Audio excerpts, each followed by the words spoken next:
Hello. Today I'm going to be going over tendons and joint repair, specifically going over the wrist.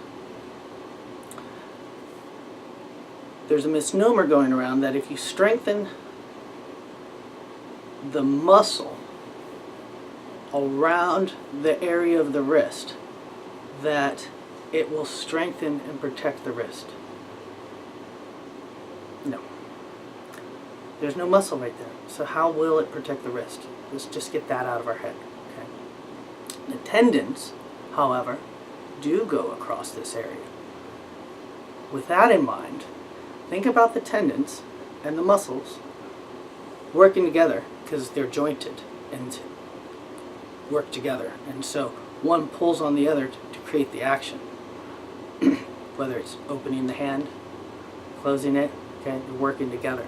But if one is stronger than the other, it's not going to be balanced. And one will start winning and pulling the other one. Now, if the other one's attached to something, it'll keep pulling on it until it unattaches and starts tearing at it, which is what's happening with the tendon attached to the bone. This muscle's too strong for the tendon because it's not strong enough to fight back and hold and do its job. So it starts getting pulled off the bone, creating all kinds of joint ailments. So with that in mind, we want to strengthen the tendons in the joint area, and this is how we do it. The tendon starts at the top of a joint, goes down to the next joint, to the next joint, to the next joint, to the next joint. Now, if I'm holding my hand here, you see that going through right there? That's a tendon. Okay? See these popping through here? Those are tendons. See that? Tendon. Tendon.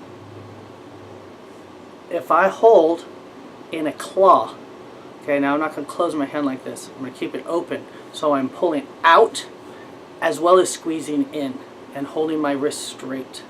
Okay? This is what we will refer to as one directional force, one direction of the tendons in the wrist. Okay?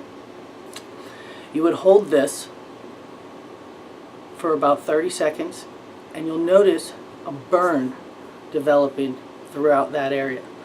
Just like when you work out with weights or you're working out in the gym, you work in that muscle, you start getting a burn. It's not going to burn in the areas of the muscle because it's not the muscle that's working. It's going to feel a little different. It's going to be burning the tendons. So that burn is it strengthening. Okay? Now, when you feel pain in an area when you're doing this, that is an area that you want to focus on because that's a weak area, and this will strengthen that weak area. Okay? Two directions of the tendons is if I hold my hand straight forward here and I pull it back, that's the second direction because it's going one direction, but it's the second direction going a different direction. Okay? Now, when I'm doing this, I don't want to have my wrist bent because when I do that, it allows this to detach that tension. When you pull back, you'll feel that tension come back. So be aware of that.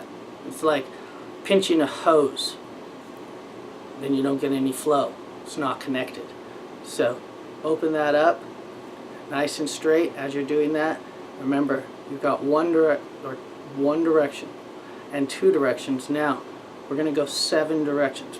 Before we go, remember, you're going to feel a pull in this other direction in different places. So you would also do a static hold in that direction.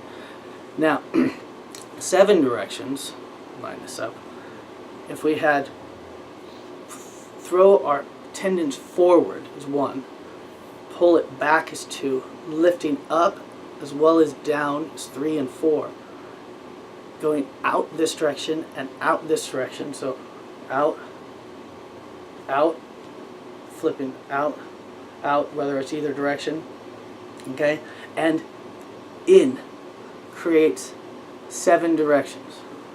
1, 2, 3, 4, 5, 6, and in is 7. Okay? Learning to hold in those 7 directions straight, you'll also feel burns in different areas, and you'll be able to strengthen those areas where you feel the burn. You would also hold that in a static hold. Ideally, you want to start finding where you're in pain. Okay? Now, with that, we've got those 7 directions. Okay? Now, we have a wrist turn. It's like you're grabbing a doorknob. Okay? With that claw, you're grabbing a doorknob. And you're leading with your thumb, and you're leading with your pinky. And you're going to twist that doorknob. Remember, you can do this tension at different densities. So you pick what density you want and twist. Feel it pull. And just keep twisting. Keep twisting. Okay? You may feel clicks and stuff as you go through. That's you cutting those frays off of the tendon so they can repair themselves. You want to go through those clicks and get all those clicks gone. At the end of the video, I'm going to go over something else that will show you how to do that. So when we're doing this twist, that's one direction. So let's say counterclockwise. Now twisting the other direction clockwise, leading with the opposite. If I'm going leading down, I'm leading with the thumb and I'm twisting back with the pinky. And if I'm going down the other direction, leading with the thumb, twisting up with the pinky. Feeling it pull through. Seems that the tendons go from joint to joint to joint. This joint and this joint play a role together. So if you're pulling out through here, getting this to go out while you're trying to get this to go forward, you'll get more strength of the tendons through this area. Okay? So you've got twisting one direction, twisting to the second direction with the doorknob. Now the other directions are just in a down fashion. Down fashion. Okay?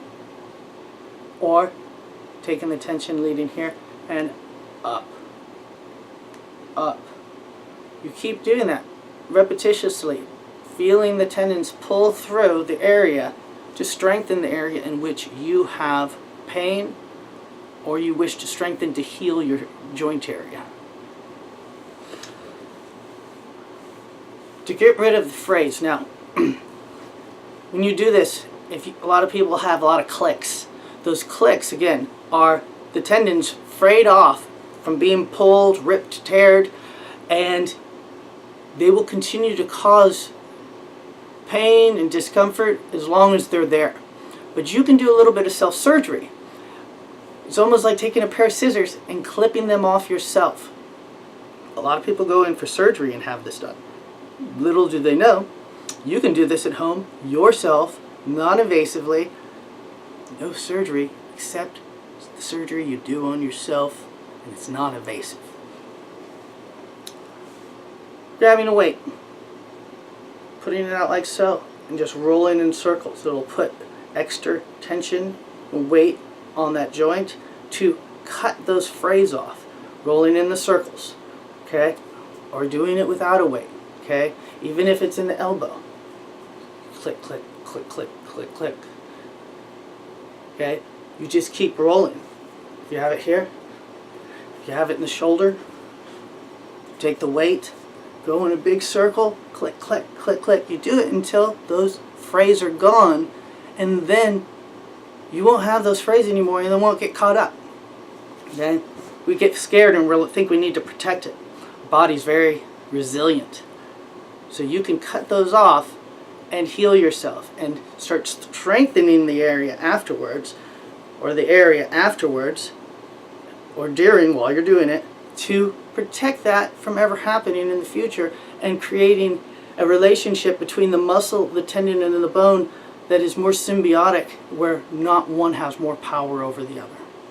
I hope this alleviates any pain you might have in your wrist joint. I'll be going over other joints in later videos. I hope you have a wonderful day.